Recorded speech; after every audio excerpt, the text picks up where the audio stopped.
29 home runs. Sorry. You have to edit that whole thing out. I know. Or just bleep it. Just one long. YouTube's going to ban us. This week we're here to talk about the Cleveland Indians trading for Jay Bruce from the New York Mets. Joining me, an expert in people with two first names, Jim Pete. Jim, how's it going? It's going well. I'm glad we have news to talk about. I know. Otherwise, it would just be me making the joke about you having two first names again every week. The creativity piece of that, though, as we keep doing these, how you're going to keep that running. We're not trading for Jay Bruce every week. That's true. There's a lot of pressure on me. People don't understand what it's like on the other side of this camera. So. All right, Jim. So we traded for Jay Bruce. Obviously, it's a guy that we've been linked to in years past. Big slugger. He has 29 home runs this year. How does he fit with this lineup and on this team? Well, the lineup's the curious piece because with Brantley out of the lineup, the assumption would be, I guess, that J-Ram goes to the 3-hole, right? And then you're debating on whether you put Encarnacion at 4 or Bruce at 4. So I think lineup-wise, it's going to be kind of an interesting thing because, you know, Bruce goes from the centerpiece power production guy for New York to kind of that with the, I mean, he's got more home runs than anybody for the Indians. So my guess is Francona's probably going to tinker with him and move Ramirez to 3, right? But I don't know. You never know with Francona where he's going to go with the lineup. You know, who does he want to protect? Is he going to, well, J-Ram's slumping a little bit. Do we want to use him to protect? I don't know. So I think he's going to be a 4 or 5 guy. I think they're going to probably alternate him depending on who's pitching.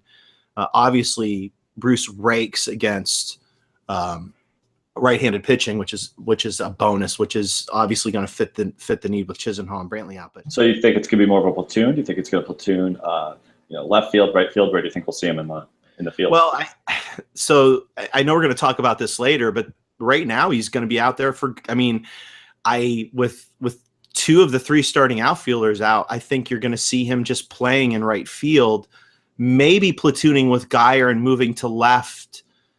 But I don't think we're going to see him platooning at all. I don't think you're going to pay a guy $4 million over the last month and a half to platoon unless everybody comes back healthy. That's down the line. I think we're going to see him as an off the bench guy or a platoon guy, but I just don't see it right now unless they move.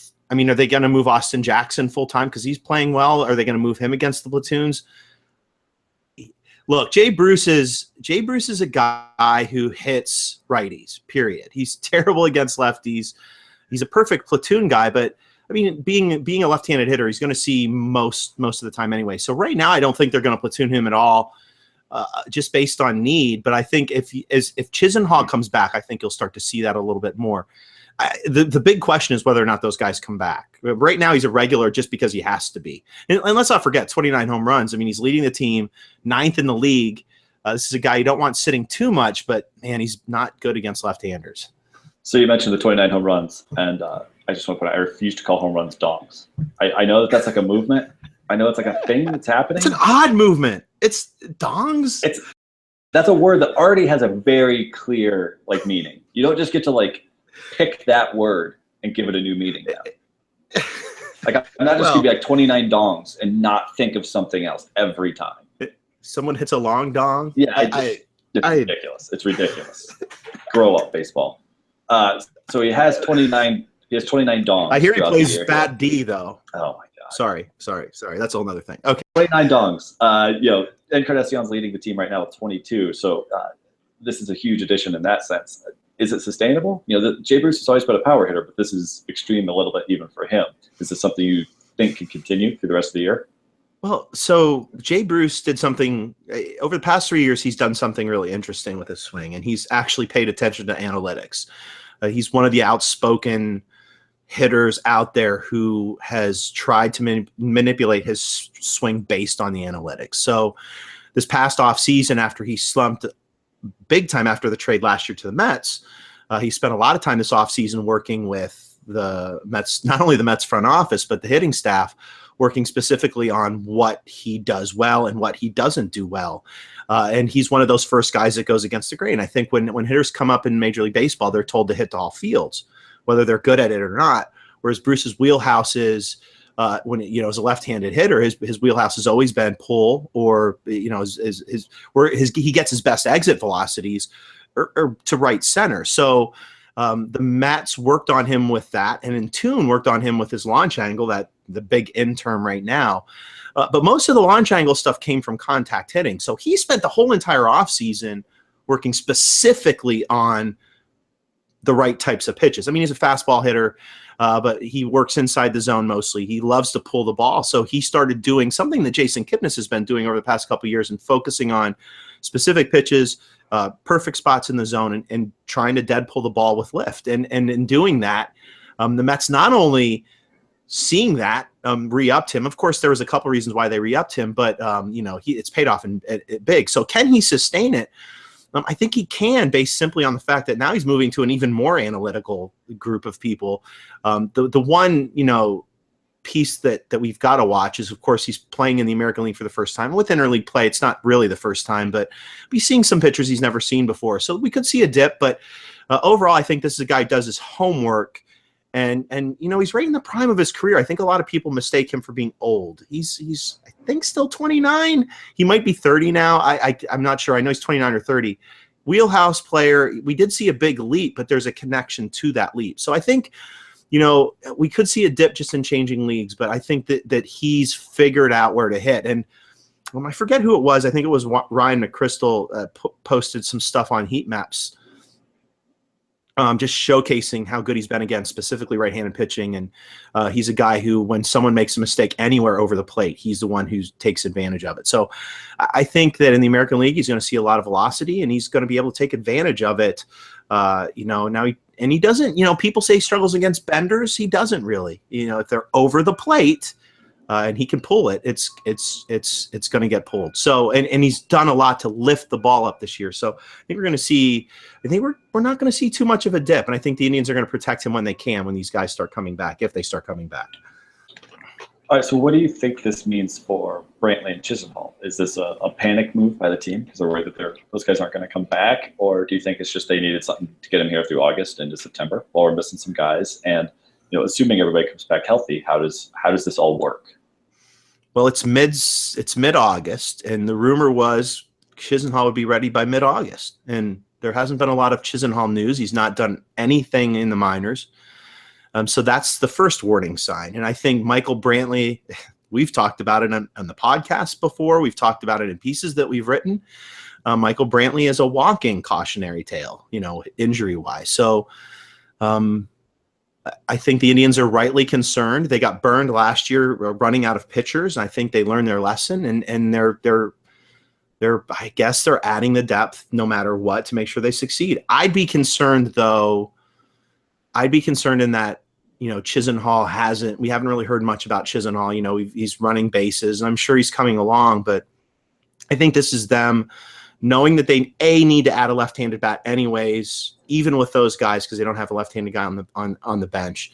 This is a great guy in the locker room, which is what we hear is what Francona loves. So this is perfect to have a guy off the bench. This is kind of like having Giambi before he turned 40. No, this is kind of like having that guy on your bench who's kind of in the prime of his career, who can come in as a pinch hitter down the road and against specific pitchers and do some damage. So, you mentioned, he's a really great fit with Brandon Guyer. So there's that down the road. I mean, there's just lots of ways you can use Jay Bruce.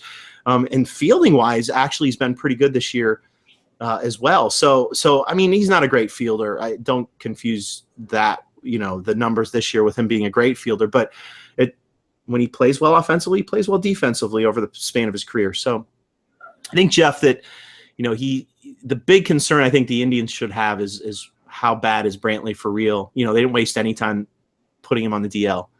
And, this Chisenhall news, he's been out for 6 weeks now. And, you and I kind of know, statistically, he's rarely ever held it together for an entire season. How does he look when he comes back, if he comes back after having almost 2 months off? Well, now they have Jay Bruce, so it doesn't matter. So, he's the perfect kind of leverage that the Indians need heading towards the playoffs. And let's face it, they need a spark. They need a spark bat. I mean, last night's game kind of showcased that. They have these games where they just need a professional bat, and Jay Bruce is that. So as long as he's manipulated correctly by Tito down the line, if these guys come back, and that's the big question, I think he just fits perfect with this club. Finally, prospect-wise, we didn't give up much to get Jay Bruce in, but it was the money that appears to be the difference. The Yankees weren't willing to cover the remaining $4 or $5 million, I believe, that's left on his contract for the year. And guess who was? Everybody's favorite owners, the big spending Dolans, deep pocket Dolans, as they've affectionately been called in Cleveland for years. For years, we've been calling them the deep pocket Dolans. So seeing ownership step up again and again and again. It wasn't just the Encarnacion signing; it was Boone Logan, and now this. They've kind of not only made the big move, but have made consistently smaller moves that also added a decent amount to the payroll throughout the year. So, how exciting is it to see ownership step up and do this after living on small budgets for most of their tenure? Well, the Dolans have always said from the start that when they see a potential to win or potential to improve the team, they'd spend the money. And you've seen that come to fruition over the past, really. The Ubaldo deal really sort of triggered it for me. They were willing to kind of spend capital to bring capital in. And then as you've seen over the past 5 years, that's progressed quite a bit. My big takeaway from this is it really shuts a whole lot of people up. The Dolans, as you've mentioned with the Encarnacion deal, biggest deal in Tribe history. You mentioned the Boone Logans. Also, it's kind of forgotten here, the Jason Kipnis deal. We're talking about a guy they commit to for $50 million. The J-Ram deal. They offered, if you believe the reports, they offered Francisco Lindor $100 million this year, and we'll see what they offer him at the end of this year, because I'm sure they'll do that as well. This is a team, obviously. This is an ownership group, obviously. The Dolans are from, they're Cleveland fans, or they're based in Cleveland. They're Indians fans through and through. And I have always struggled with is people could care less about that. They grew up Indians fans, and they own the team, and they spend the money when they need to. This, to me, $4 million over a month and a half. I mean, that's outbidding the Yankees. If you ever needed a poster deal that shows how much the Dolans are into winning the World Series, that's it. I think this is also the other thing you can look at too is the attendance has been massive. I think we're 5,000. I think someone, maybe Mike, was talking about we're about averaging almost 5,000 more than we were last year. So a lot of it's attributed to attendance improvements as well. I think they do have more money to spend, but it's not like they haven't been willing to do it. So I think what the Steal does this year sets us up, to make fun of all the people who rip on the Dolans spending, and they still will, but it also makes us look forward to the offseason, because that means there's going to be some interesting movement in the offseason as well, especially with Santana coming up, and will we keep Brantley? So it's a good kind of August kind of think ahead. What are the Dolans going to do this offseason? But I cannot fathom, if you'd asked me 15 years ago that they would ever outbid the Yankees for anything, anybody. It's ironic too, because the Yankees are kind of playing small ball. They're doing what the Indians were doing 5-6 years ago. So I don't know. Is it a good switch at the end? I don't know. But I think that it does send a message to the league. Another one of those things that, perhaps brings people to Cleveland free agent wise. The Indians are willing to spend the money. They bring in Encarnacion, they bring in Bruce, and arguably 2 of the top 10 power hitters in the league. They bring in with big deals. One with a trade, one with a free agent signing. So great stuff. I don't know, man. I'm going to be sad when the Dolans eventually sell the team, but it's been fun too for the Dolans. They've spent a little bit in the past, and it's just worked out horribly for them. The Kerry Wood deal, the Hafner contract, the Grady contract, even some of their big moves, the Abato trade, the Andy Marte trade. So, well, and you forgot the Bourne and the Swisher deals. Oh yeah, how could I forget those? I've actually erased those from my mind. I've got like an eternal sunshine situation going on. My brain doesn't actually. Jason who or Swisher who, Michael who. But those moves really blew up in their face. And so a lot of people never counted that as spending. You know, they went out and gave Kerry Wood $20 million for 2 years or something crazy when nobody was doing that, and that blew up in their face. So it doesn't count in fans' minds. You know, when they don't see a guy out there succeeding, you don't think about how much he costs. So, Sure. you know, it's good to see that work once. All right, Jim, thank you very much. Excited to see Jay Bruce suit up for the Tribe. Excited to see how this goes. Excited for the stretch run. 4-game lead as of recording this, I believe. So we'll see if they can pull away a little bit. And it seems like another great move, sort of like the Andrew Miller trade, another secret weapon heading into the playoffs. So thank you for joining us. I'm sure you'll be on again. You're my regular. So I'll be bugging you. I'll be making jokes about it. Technically not your first two-timer since you had two with Gerberry. That's true. That's true. Well, now this whole thing just feels fake. Yeah, well, the race is on for 3. I'll buy you a beer. All right. Everybody, thank you for watching. Don't forget to like, subscribe, comment, all that fun stuff. We'll be back very soon. We'll be talking Browns. We'll be talking Cavs. We'll be talking Tribe. Jim, thank you. See you next time.